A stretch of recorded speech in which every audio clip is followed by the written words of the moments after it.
10 de la mañana con 38 minutos, seguimos haciendo más positivo a esta hora del día. Mira, una persona sin polera del Velociraptor, sí. Acá al lado. William no quiso hacer un infiltrado. No quiso correr nuestras K. No quiso subir corriendo al segundo piso. Vamos con William Valenzuela, un vecino. Exacto, un vecino sanjavierino que está de candidato a alcalde por la comuna de San Javier y quien también nos va a comentar su candidatura, cómo está haciendo su campaña, cómo ha enfrentado esta pandemia, porque son tiempos difíciles. Y por supuesto queremos saber mucho más. ¿Cómo estás, William? Muy buenos días. Muy buenos días, un gusto saludarlo a usted y a todos los quienes nos ven en sus casas aquí. Muy contento de poder compartir y poder comentar varios temas como los que tú señalabas en estos días que han sido bastante difíciles, yo creo, para todos, en estos meses bastante difíciles, y sobre todo acá en San Javier, con estas cuarentenas, hoy día por lo menos de fines de semana, que nos afectan a todos, y sobre todo a los pequeños comerciantes o los comerciantes informales que viven del día a día. Así que muy contento de estar aquí y de poder compartir y conversar una serie de temáticas. Sí, pues. Oye, William, yo me imagino, bueno, y también para la juventud, yo creo que eres un representativo de toda la juventud sanjavierina, una generación que busca cambios, por algo tiene tu eslogan. Cuéntanos lo que ha sido esta campaña, cómo nace esta idea de presentarte y ser candidato a alcalde por la comuna. Bueno, este proyecto nace, como tú bien decías, con unas generaciones que podemos decir que somos más jóvenes, generaciones que apostamos por el cambio, generaciones que nos venimos dando cuenta como sanjavierinos y como sanjavierinas que existen ciertas postergaciones, ciertos abandonos, ciertas situaciones que afectan a la gente día a día y que por años no han sido solucionados. Temas en salud, tema en educación, hoy día tenemos un tema importante, lo que es el transporte en nuestra comuna con una alta congestión. Entonces uno se pone en el lugar de esas personas que día a día intentan luchar desde sus distintas posiciones, pero que al final no son escuchadas, sus necesidades no son solucionadas y sus problemas se postergan. Entonces nacimos con la idea de este San Javier Cambia, como tú decías, de poder proyectarnos como una alternativa seria, como una alternativa responsable y que apueste desde sanjavierinos y sanjavierinas con voluntad, que quieren que las cosas mejoren, que quieren que las cosas en definitiva se hagan bien de una vez por todas. Así que ahí nos lanzamos y nuestra idea fue siempre con la base en la participación. Por eso apostamos por las primarias que Canal 30 cubrió de muy buena manera. Exactamente. Exactamente, hay una cobertura muy amplia y muy detallada de un proceso que para nosotros fue exitoso. Resultamos finalmente ganadores en ese proceso de primaria con una alta votación para hacer una candidatura nueva. Entonces nos dejó muy contentos y nos dio la fuerza para seguir trabajando. No ha sido fácil, la pandemia de por medio, una larga cuarentena de casi 45 días aproximadamente que tuvimos en los meses anteriores, y todo eso nos ha hecho reinventarnos, pero seguir trabajando con mucha alegría y mucho optimismo por un mejor San Javier. Oye, Williams, ahí sin duda, saliéndonos un poco, tenemos acá una pauta de tópicos que nos gustaría tocar contigo, pero San Javier tiene, digamos, candidatos o candidaturas que son más bien clásicas, ¿no? Que la gente conoce mucho a las personas y somos de personas de costumbres también, ¿no? Nos cuesta quizás vincularnos o apostar, y en todos los sentidos. De hecho, hay locales comerciales que son hermosos, pero la gente no pasa porque no está por el camino que ha ido siempre. Lo mismo extrapolado a la política. ¿Cómo has trabajado tú o cómo pretendes hacerlo para que la gente se encante con la política nuevamente? Primero, que es una gran misión. Los últimos hechos desde el estallido social es una picada respecto de la confianza en los políticos.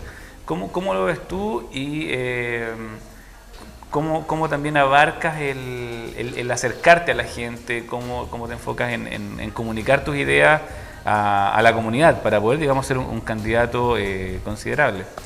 Bueno, nosotros desde que partimos en el periodo de campaña propiamente tal de las elecciones primarias, ese fue nuestro principal desafío. Primero, que nos conocieran, que conocieran este proyecto, que conocieran el nombre del candidato, porque si bien soy sanjavierino toda la vida, no soy una persona, como tú bien decías, que he participado de la política clásica o de la política propiamente tal. Entonces el desafío fue mostrarnos como un proyecto serio, mostrarnos como un proyecto responsable, con ideas claras, con ideas que dejamos por escrito, las palabras se las lleva el viento. Y como tú bien decías, yo creo que la ciudadanía hoy día apuesta por el cambio, la ciudadanía le está dando el espacio a ideas nuevas. Yo creo que, como tú bien planteabas, el estallido social lo dejó más que en claro. El resultado contundente en el plebiscito del 25 de octubre es otro antecedente que lo dejó absolutamente claro. Y el hecho de que hoy día, por ejemplo, tengamos candidatos a constituyentes que sean personas también jóvenes, personas que estén dispuestas a participar del mundo de la política, nos reafirma que vamos por el camino correcto, nos reafirma que la apuesta por darle espacio a la ciudadanía organizada, darle espacio a personas que están dispuestas a dejar su voluntad, a poner su esfuerzo para que su comunidad esté mejor, para que su barrio sea más próspero, en definitiva son lo que nos da el aliento y que nos presentamos a nosotros como esta candidatura hoy día que compite con esos otros candidatos que, como tú bien decías, son más bien clásicos, candidatos que en definitiva tienen una trayectoria política bastante extensa en lo que es San Javier y que la gente ya conoce. Por lo tanto, la idea de nosotros es mostrarnos como una candidatura nueva, como una candidatura en definitiva de cambio y como una candidatura en definitiva que parte de la base de la transparencia, del respeto y sobre todo de la participación. Por eso para nosotros la primaria fue muy fundamental y la que nos catapultó a estar hoy día aquí conversando, a estar hoy día desplegados en los distintos lugares de nuestro San Javier. Sí. Oye, Williams, hablando de una nueva forma de hacer política donde que sea más inclusiva, que tenga esta equidad que todos esperamos. Mujeres y 8M, acabamos de pasar el Día Internacional de la Mujer, esta conmemoración donde todavía se ha hecho mucho y hay mucho por hacer también. Estamos avanzando, pero quizás no es un avance lo suficientemente rápido para algunos. ¿Cómo lo ves tú desde tu punto de vista? Bueno, yo creo que el 8 de marzo es uno de los días más significativos y más importantes dentro de lo que es el calendario de días en conmemoración. Es un día que yo creo que nos invita a todos como ciudadanos y ciudadanas a reflexionar.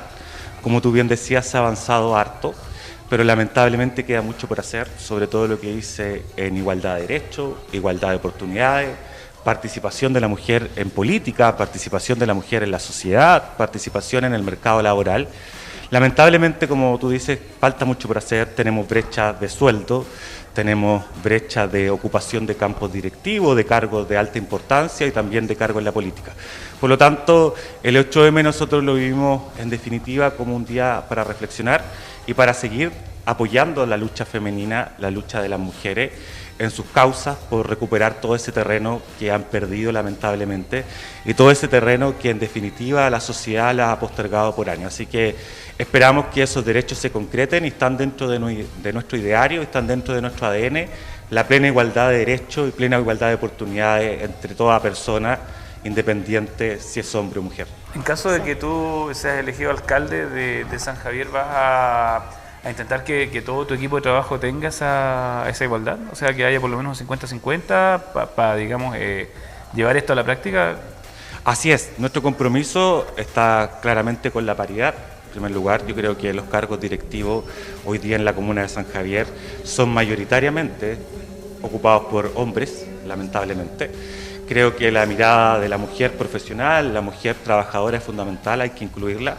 Asimismo, nosotros tenemos un compromiso claro con igual sueldo por igual función. No creemos que sea posible que en el siglo XXI, y sobre todo en un servicio público que debiera ser el ejemplo para el mundo privado, que existan diferencias o brechas salariales. No tiene ninguna razón de ser. Es inaudito.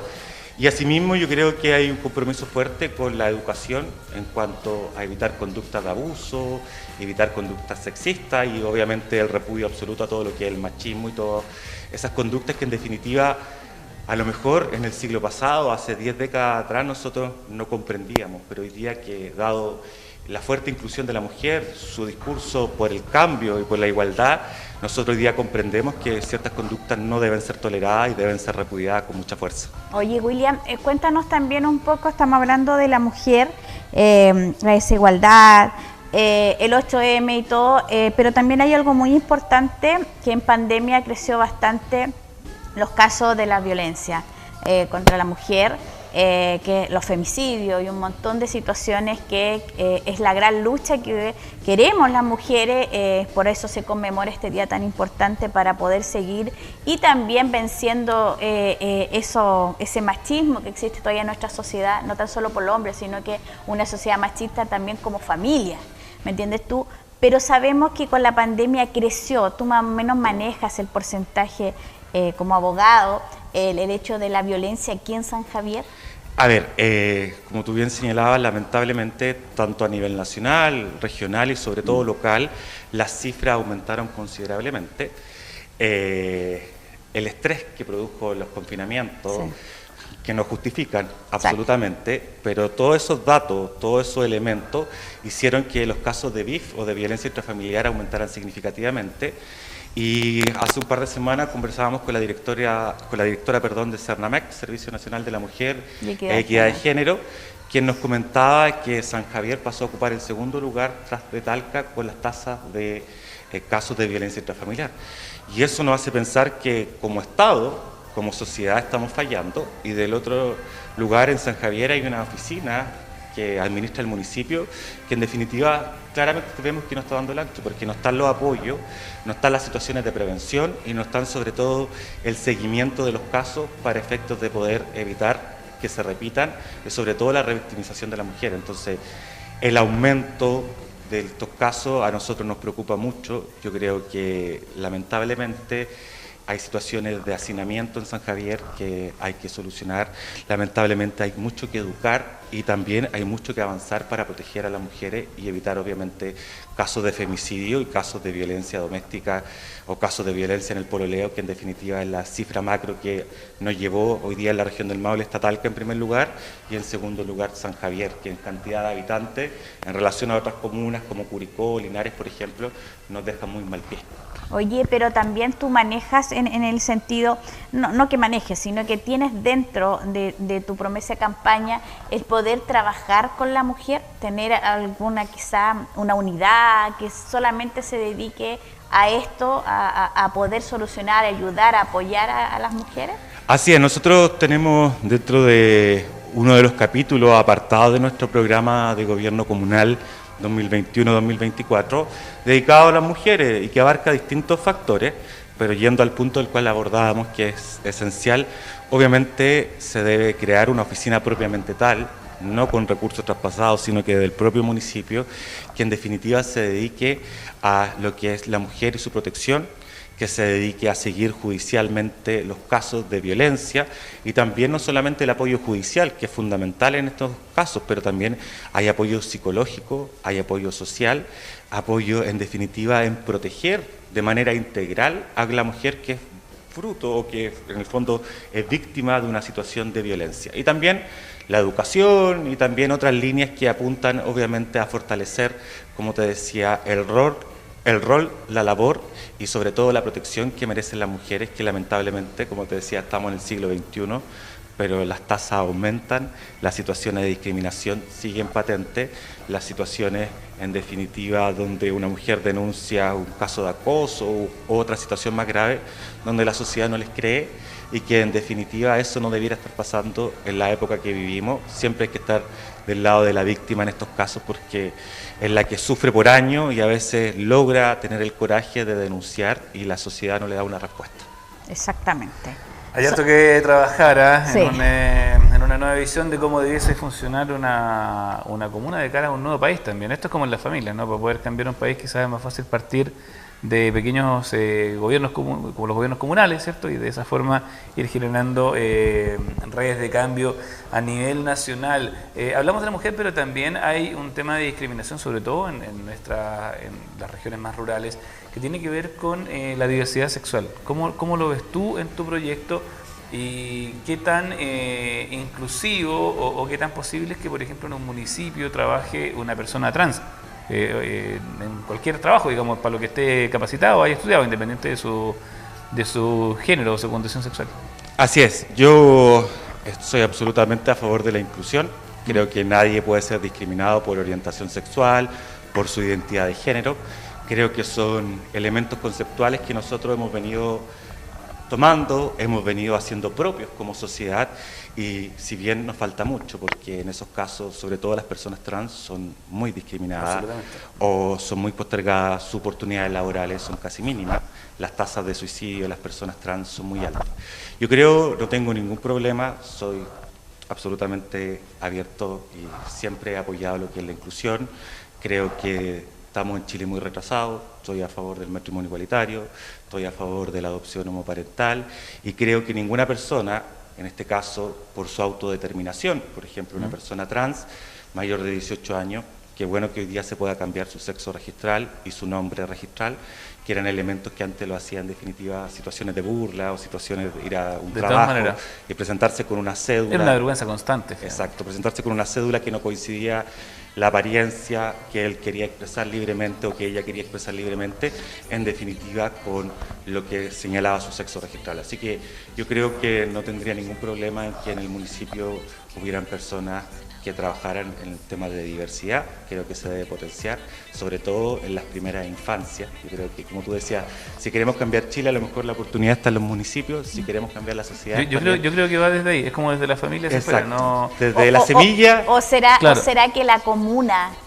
neutralicémonos en la comuna, está preparado? Porque también tenemos que tener en cuenta que somos una comuna bastante machista, que todavía nos salimos un poco de ahí de poder aceptar. Yo creo que es la sociedad en sí, la gente más adulta, es la que te cuesta poder llegar en este tipo de conversación. Lo que pasa, perdón que me meta, pero yo creo que más allá de que la comuna esté preparada, no podemos esperar a que todos los ciudadanos aprueben una situación así. O sea, yo creo que si llega una persona... ¿Por qué voy a la transexualidad como un punto importante? Porque es lo que decía Williams, es uno de los grupos, de las minorías que reciben más agresiones. Porque si una chica es lesbiana o homosexual en general, no hay, digamos, a lo mejor una agresión tan alta, pero a la transexualidad sí. Entonces, esa postergación de esas personas les permiten, por ejemplo, no salir de la pobreza, nunca. O sea, si alguien, si un transexual o una transexual vive en una situación de vulnerabilidad económica, le va a ser mucho más difícil salir de ahí, incluso si logra estudiar, incluso si logra, no sé, terminar la enseñanza media y puede realizar un cargo administrativo, le va a costar mucho más que en un caso de una persona, digamos, normal para la sociedad. Entonces, es ahí donde yo creo que también puede haber un tremendo aporte de una entidad de gobierno comunal o regional para poder incluir a estas personas y que tengan un trabajo estable, porque el trabajo remunerado, el trabajo estable con proyección es una base fundamental para un montón de mejoras en la vida personal de un ser humano. Así es, efectivamente, como tú bien planteabas, dentro de las categorías sospechosas de discriminación que se plantean, como está la discapacidad, por ejemplo, la homosexualidad, la transexualidad, tú bien planteabas que la transexualidad es la más golpeada y la más afectada, tanto desde el punto de vista de agresiones, tanto desde el punto de vista, como señalábamos, de las tasas de suicidio. Entonces, y de postergación también. Y de postergación. Entonces yo creo que el tema pasa por la educación, el tema pasa por la tolerancia y el tema pasa por hacer la inclusión como propia, no pasa como un discurso. Es como, ¿tú respetas a las personas homosexuales? Sí, tengo un amigo que es una típica respuesta. No, pero sí, yo no tengo problema mientras no se metan conmigo, claro, que es la típica. Pero la respuesta tiene que ir más allá, o sea, lo respeto, si veo una situación yo voy a ser capaz de actuar, o sea, no de actuar, me refiero violentamente, sino que de dar mi punto de vista, de incluirlo, en definitiva, de hacer propia esta cultura de la inclusión, porque es la sociedad que estamos construyendo, es la sociedad que se va a recoger probablemente en la nueva Constitución. Y ya no va a haber un concepto unitario de familia, o sea, yo creo que, y eso queda demostrado, incluso acá en San Javier, más allá de familias homoparentales, pero la familia a veces es la abuelita y los nietos, la familia es la mamá. Fíjate que en el campo pasa mucho, ¿eh? Y pasa que esto todo parte por la familia, tú lo estabas diciendo, es una educación, es una cultura, quizá, que ¿dónde parte todo esto? Desde la casa, desde cómo tomamos estos temas, desde cómo los aceptamos y desde cómo le contamos a nuestros hijos que tenemos que aceptar a las personas tal y cual son. Y que la vida es diversa, o sea, pasa por eso, ¿no? Desde cierto punto no hemos cegado tanto muchas veces. Ahora, es verdad, siempre hay miedo a lo desconocido. San Javier sigue siendo una comuna rural, en una buena parte, ¿no? Hay sectores que San Javier no solo es la ciudad, es una comuna mucho más grande. Y todos estos temas, claro, cuesta aceptarlos, a pesar de que han estado presentes siempre. Pero me parece que, claro, un candidato, independiente de cuál sea, que tome esta como parte de su bandera de lucha, me parece que hay un punto ganador ahí. Porque es darle la vuelta a la política clásica, ¿no? Finalmente. Claro, porque yo creo que es lo que la gente, por ejemplo, a propósito del 18 de octubre o la revuelta social, es uno de los temas que reclamó. O sea, la clase política no está dando el ancho porque ya no me representa. Yo creo que quiero representarme incluso a mí mismo, que fue el primer discurso, porque, no sé, en una manifestación o en una huelga siempre hay un líder con el cual se negocia y cual llegamos a un acuerdo. Acá no había líder porque era toda la sociedad que estaba volcada en la calle. Yo quiero representarme a mí mismo, porque ya esta clase política, estas personas que nosotros le damos el mandato popular para representarnos ya no nos identifican. Ellos viven en una sociedad más anacrónica, y no solamente desde el punto de vista de la inclusión, sino que desde el punto de vista de derechos sociales, desde el punto de vista económico, desde el punto de vista de impuestos, de oportunidades, etcétera, que hizo que toda la sociedad se volcara. O sea, yo creo que en ese proceso de cambio estamos viviendo, y ese proceso de cambio yo creo que se va a materializar en lo que va a ser, y espero que así sea, para que se resuelva el problema, en definitiva, en lo que va a ser este proceso constituyente que debiera iniciarse este año, luego que elijamos a los convencionales, a los candidatos constituyentes. Y comienza este proceso que es largo, por cierto, ¿no? Así es largo, pero yo creo que debiera recoger todas estas, en definitiva, estas perspectivas, debiera recoger, obviamente, todos los sectores de la sociedad. Por eso se incluyeron, por ejemplo, los pueblos originarios, por eso también hay una cuota para personas en situación de discapacidad, pero también hay candidatos a constituyentes que reflejan, que representan este ideario y que en definitiva se la van a jugar por esta bandera de poder incluir y de hacer el Chile de todos, este Chile que es plural, este Chile que es diverso, este Chile que tiene pueblo originario, este Chile rural, este Chile urbano, que en definitiva nos permite a todos ser más prósperos y crecer y retomar la senda de nuestro país. William, mira, dos cosas, quiero saber, mira, una pregunta, en honor al tiempo, te la doy. Hay dos cosas. Primero, ¿cómo ves el apoyo? ¿Cómo ves el apoyo de aquellos políticos que quedaron atrás, en este caso, cuando te fuiste a las primarias? ¿Cómo ha sido ese apoyo? Porque de que tú lo estés representando. Y segundo, ver cómo ves la gente, por qué la gente tendría que votar por ti este 11 de abril y confiar en lo que tú le estás diciendo a la gente. Sabemos que ha sido un año de campaña muy difícil debido a esta pandemia en todo sentido, por las distintas fases. El hecho también de llegar a la gente. ¿Cómo tú le podrías decir a la gente que confía en ti, que vote por ti, que confíe en este cambio? A ver, respecto de los apoyos, estoy tremendamente agradecido del apoyo abierto que nos han dado los otros dos contendores que tuvimos en el proceso de primaria del 29 de noviembre. Yolanda López Balduzzi, actual concejala de la comuna, Cristóbal Cancino, también actual concejal de la comuna. En ese sentido no hemos tenido ningún problema. En el fondo soy el candidato de un conglomerado político que queremos llegar al municipio de San Javier con este proyecto que veníamos conversando del cambio. Y en cuanto a la llegada con la ciudadanía, obviamente respetando las medidas sanitarias, los días y los horarios que se puedan salir, nuestro proceso en definitiva, de darnos a conocer se ha basado, y que fue el mismo que ocupamos en la primaria, en definitiva recorrer los territorios. Intentar llegar a cada lugar de San Javier urbano, a cada lugar de San Javier rural, para dialogar con los vecinos, para en definitiva mostrarles nuestra propuesta, que nos conozcan y que se vayan sumando. Y en ese sentido, nuestra respuesta ha sido sumamente positiva, por cuanto la gente al principio dice no quiero saber nada de los políticos, pero somos nuevos. Y ahí claro, hay una posibilidad. Claro. Oye, en honor al tiempo también, Williams, hay varios temas relevantes. Primero, preguntarte qué San Javier cambia, global, dos preguntas en una. Y la otra, ¿cuáles son las propuestas para un San Javier en grande? De salir de esta, a lo mejor, ruralidad, salir del internet por teléfono y conectarnos al Wi-Fi. Básicamente eso. Claro.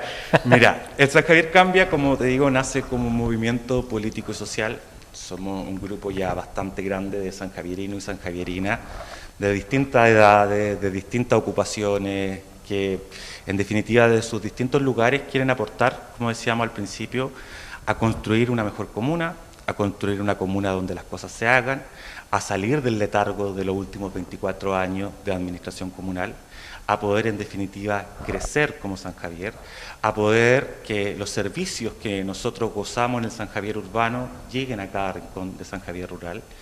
Nosotros estamos convencidos que necesitamos un delegado rural municipal, una persona que sea una suerte de alcalde en la sombra, pero que esté en los territorios rurales, porque hoy día están absolutamente abandonados. Si uno conversa el tema de posta, el tema de colegio, el tema de conectividad, de servicios básicos, agua potable, servicio de alcantarillado, incluso en algunos sectores hasta electricidad, que no les llega. Entonces, la idea nuestra y este proyecto de San Javier en Grande se recoge en este programa, que son los ejes, como te decía, el crecimiento sustentable, obviamente, la participación, pero por sobre todo, que es lo que nosotros recogemos, que se ha perdido en política, la responsabilidad.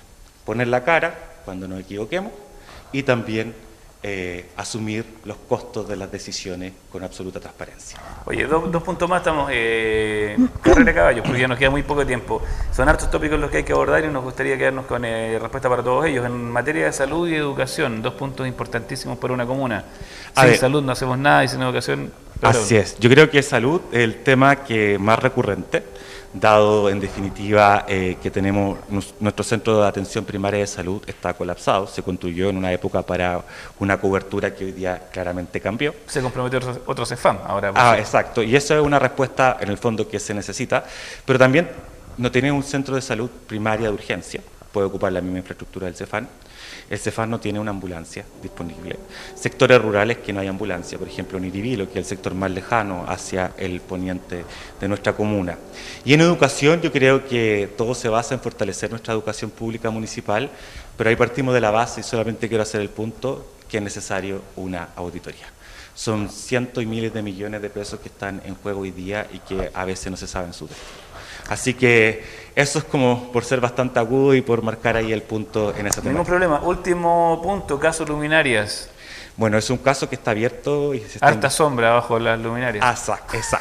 Las luces LED que nosotros conocemos que se cambiaron, ese es un proyecto de la administración anterior, que está licitado con la misma empresa que está cuestionada y está siendo investigada, que es la empresa de Recoleta, de Providencia. La misma famosa. La misma empresa. Y en San Javier tenemos, haciendo el cálculo que hizo, por ejemplo, Evelyn Matei o que hizo Daniel Jaue, San Javier fueron 5.125 luminarias aproximadamente y nos da un valor aproximado de 850.000 pesos por luminaria. Estamos tan caras las luces, oye. Más caras. Pero tú sabes en qué consiste las luminarias, esos 800.000 pesos por luminaria. Sí, o sea, no solamente la luminaria en sí mismo, porque también viene el proceso de mantención, este es un contrato a largo plazo. Es un contrato a largo plazo. Pero si hacemos el comparativo, que el contrato es el mismo en Recoleta, es el mismo en Providencia, es el mismo en Chillán, en Iquique, si uno saca el valor solamente comparando eso, claro, a lo mejor el valor costo de la luminaria, es menor. Pero la mantención también la sumamos. Pero si comparamos ese precio, igual el valor de San Javier está dentro del más caro, no es el más caro. Hay otros que también excedieron. Un tema también a es que ese es súper importante el tema luminaria, porque ha sido como muy boom en la comuna de San Javier. Pero, por ejemplo, no hace mucho el municipio, a través de Transparencia, tuvo que entregar este informe, donde dice que hay un ahorro del 54% de este proceso de luminaria que fue por 10 años. Sí, sí, claro, sí, que una cosa es el contrato y otra cosa es el consumo. Efectivamente las luminarias son LED, pasamos de las luces halógenas amarillas antiguas, sí. Un clásico que se reventaban a veces en el invierno, un clásico, sí, pero como te digo son cosas distintas. El tema del ahorro en generación o en consumo, mejor dicho, es un punto, y eso yo creo que nadie está en contra de que se hubieran puesto luces LED en San Javier. Yo creo que hay que seguir avanzando, en los sectores rurales que no hay que seguir llegando, si la luminaria LED en sí no es el problema. Fue en definitiva es el proceso esta situación de instalación, claro. Pero como digo, yo no estoy acusando a nadie, este es un proceso de investigación abierto, lo tiene el fiscal regional de Ñuble y que en el futuro va a dar sus frutos. Claro, bueno, es un caso de connotación nacional, hay varios municipios tocados por el tema y como dices tú, es un caso abierto, todavía no hay conclusiones finales al respecto. Oye, lo último, hablamos al comienzo, para despedirnos, se habla del desencanto de la sociedad hacia el mundo político. ¿Tendrá algo que ver esta alienación de la clase política de gobernar para el pueblo o para el 100%, pero vivir donde vive el 5%? ¿Tendrá que ver ese tema? Como yo te decía, yo creo que esa desconexión a lo mejor pasa por esa... por decirlo no peyorativamente, pero caricatura o imagen claro. o ejemplo que tú nos das, claro. Pero pasa por eso y por muchas otras cosas más. O sea, yo creo que cuando la gente pide cambio al sistema de pensiones y desde el 18 de octubre del 2019 a la fecha no hay cambios, obviamente el descontento y la credibilidad de la clase política sigue aumentando y aquí va desde el rojo hasta el amarillo. No, de todas maneras esto es transversal. Aquí sin duda todos tenemos nuestras preferencias políticas, pero cuando hay que hacer una crítica al escenario político, aquí no se salva nadie, ni siquiera el portero del Congreso, nadie. No, obviamente no, si como te digo, no solamente vivir aislado de la sociedad o en otro mundo, por decirlo, no solamente el tema de pensiones, hay un sinnúmero de cambios, el hecho de que la respuesta estatal a la pandemia haya sido que ocupa tus recursos de tu AFC, de tu seguro de cesantía, también es un descontento social. Porque claro, es verdad esto, finalmente todos pudimos comprarnos quizás un nuevo televisor, que es lícito porque es nuestra plata, comprar mercadería, pero son nuestras lucas, o sea, finalmente estamos echando un poco mano a nuestro futuro para poder vivir hoy en día, lo que es un muy mal negocio desde todo punto de vista. Y esto ocurrió porque finalmente no hubo políticas de gobierno reales, efectivas, concretas, para poder compensar la falta de lucas en la pandemia. Así es, bueno, y lo vimos con miles de personas que pensábamos nosotros que la pandemia terminaba, o el Estado pensaba que terminaba en diciembre, y que en enero fueron personas desvinculadas legítimamente, empresas se cerraron, por ejemplo, y que fueron a echar mano a su seguro de cesantía, está en cero. Entonces no tienen una respuesta. El IFE de pandemia o de coronavirus que se le denominó por las cuarentenas ha llegado a muy pocas personas, el Estado también entorpece los procesos, tienen que postular. Entonces... Claro, hay muchas cosas necesitamos por tranquilidad hacer. Y finalmente te mandan un montón de papeles que tenés que llenar y es más desesperante. Williams, solamente agradecerte por compartir con nosotros este espacio. Y yo creo que también para los candidatos tiene que ser sumamente importante el hecho de poder invitar a la gente a que vote, para que sean y escuchados, que conozcan sus proyectos. Y que ojalá esto se modifique y que el voto sea obligatorio. Yo creo que es muy importante cuando ustedes están en proceso de campaña y ver, poder llegar a la gente de repente no quiere opinar porque dicen, en realidad yo no voto, pero aquella persona que habla y no ni siquiera vota. Perdón, yo creo que yo difiero contigo, no sé qué quiere decir Williams, pero yo creo que el voto tiene que ser voluntario porque finalmente también es una radiografía de qué tan encantada está la gente con la política.